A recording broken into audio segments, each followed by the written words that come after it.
Assalamualaikum warahmatullahi wabarakatuh. Bapak Ibu guru BK yang sedang mengikuti PPG, tugas jurnal pembelajaran kita mungkin sudah tervalidasi semua. Tapi jangan berpuas dulu karena penentu kelulusan di PPG ini bukan pada jurnal pembelajaran tetapi ada di UKPPG. Video kali ini kami akan jelaskan tentang salah satu ujian di UKPPG yaitu UKIN, uji kinerja, di mana guru BK nanti akan membuat 2 RPL, yakni RPL bimbingan klasikal dan RPL konseling individual. Apa penjelasan keduanya? Perbedaannya di mana? Bagaimana format masing-masing sesuai dengan juknis terbaru akan kita bedah bersama-sama. Bapak Ibu, mari kita samakan frekuensi terlebih dahulu Bapak Ibu. Kita lihat grafik di layar.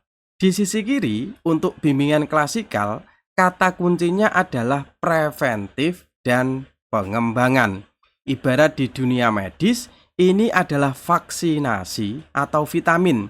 Kita berikan ke satu kelas, ya. Sehat atau sakit, semuanya dapat. Tujuannya yaitu agar mereka punya imun, punya pemahaman tentang karir, tentang belajar, atau tentang pergaulan. Jadi, Bapak Ibu nanti ketika membuat bimbingan klasikal prakteknya adalah di satu kelas. Semuanya mendapatkan materi, baik yang sakit maupun yang tidak sakit. Sakit dalam artian di dunia pendidikan. Nah, berbeda dengan yang ada di sisi kanan Bapak Ibu, yaitu konseling individual, ini sifatnya adalah kuratif atau penyembuhan. Ini ibarat operasi bedah atau operasi khusus di mana sasarannya hanya satu orang, hanya satu siswa yang akan kita jadikan sebagai konseli. Fokusnya karena ini hanya satu siswa, maka fokusnya adalah masalah pribadi yang spesifik dan mengganggu. Jangan sampai tertukar, jangan obati satu kelas dengan obat operasi, jangan pula kasih vaksin ke orang yang butuh operasi.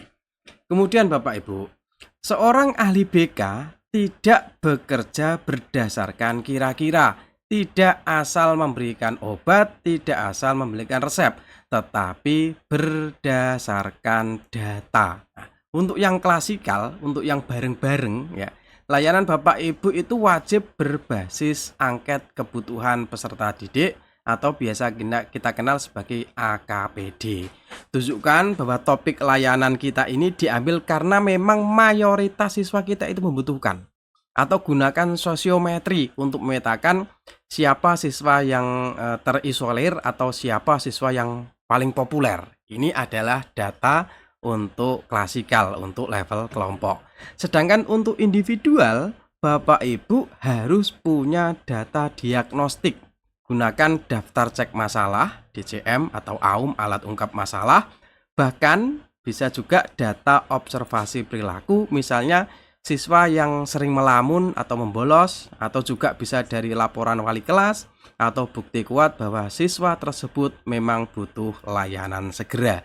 Jadi Bapak Ibu sekali lagi baik untuk layanan klasikal maupun individual semuanya berbasis data, bukan asal ngasih resep. No data, no service. Tunjukkan bukti ini nanti di dalam lampiran RPL yang akan kita susun. Sekarang bagaimana mempraktekkannya di lapangan? Nah, kalau di klasikal Bapak Ibu nanti akan menjadi fasilitator ya, kayak seperti guru mengajar ya, karena itu satu kelas bareng-bareng. Jadi nanti kita jangan sampai hanya ceramah saja, tetapi gunakan metode aktif sebagaimana yang sudah kita pelajari. Mungkin bisa PBL atau bisa diskusi kelompok atau mungkin bahkan bisa sosiodrama. Misalkan pokoknya Bapak Ibu jangan misalkan kita ambil tema bullying.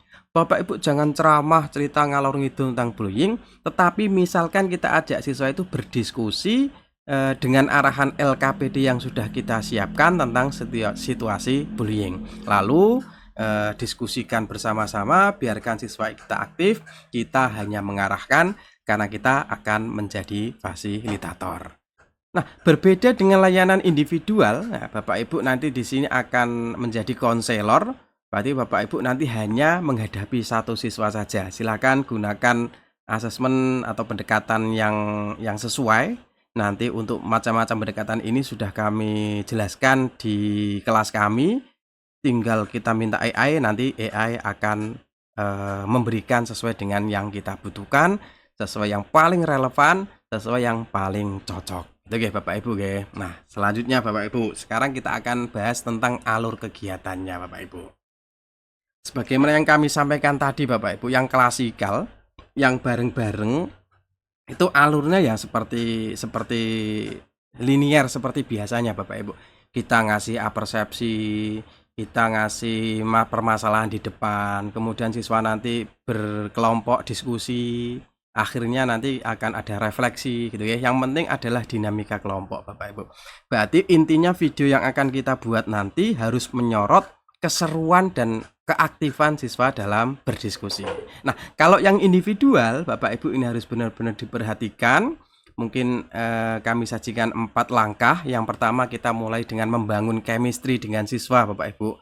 Harus dekat, siswa harus percaya, siswa harus kita harus membuat siswa nyaman dan percaya kepada kita, itu dulu. Nah, kalau sudah nyaman, kalau sudah percaya, baru nanti kita akan menggali masalahnya.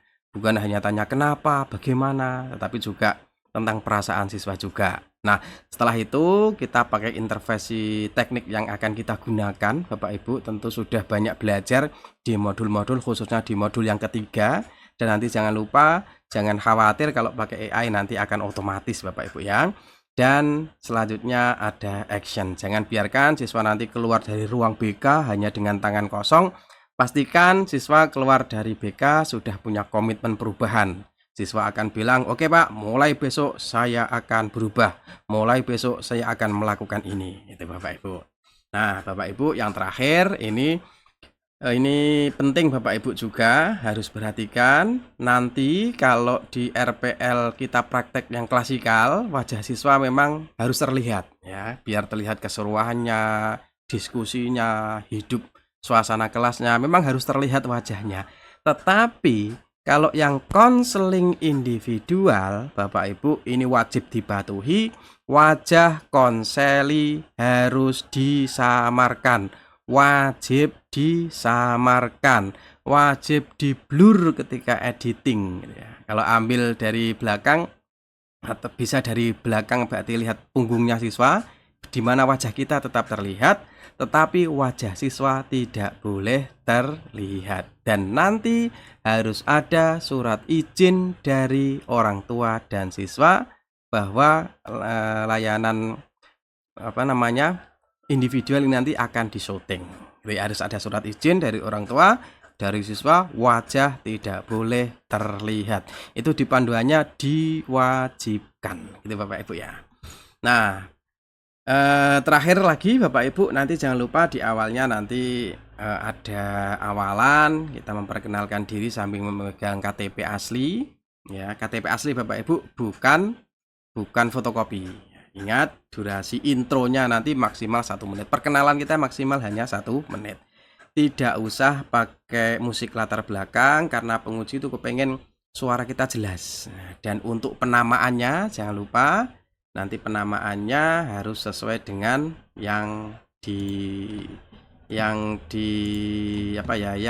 diaturan Bapak Ibu penamaannya. Nanti untuk klasikal ini formatnya RPL Bekal _nama _name Bapak Ibu. Kalau yang individual nanti beda lagi, itu Bapak Ibu ya. Nah, nanti Bapak Ibu kalau kepengen membuat RPL baik itu yang klasikal maupun individual, nggak usah pusing-pusing Bapak Ibu, nggak usah pusing penjelasan ini asesmennya pakai apa, tekniknya seperti apa. Kami sudah membuatkan prompt yang otomatis akan menghasilkan RPL yang berkualitas sesuai dengan standar UKIN. Sudah kami update, sudah kami perbaiki. Silahkan yang pengen bergabung bisa cek di link deskripsi. Di situ materinya sudah lengkap. Atau nanti video berikutnya kami akan sajikan bagaimana cara menyusun RPL baik individual maupun klasikal. Ngoten Bapak Ibu, semoga ada manfaatnya. Assalamualaikum warahmatullahi wabarakatuh.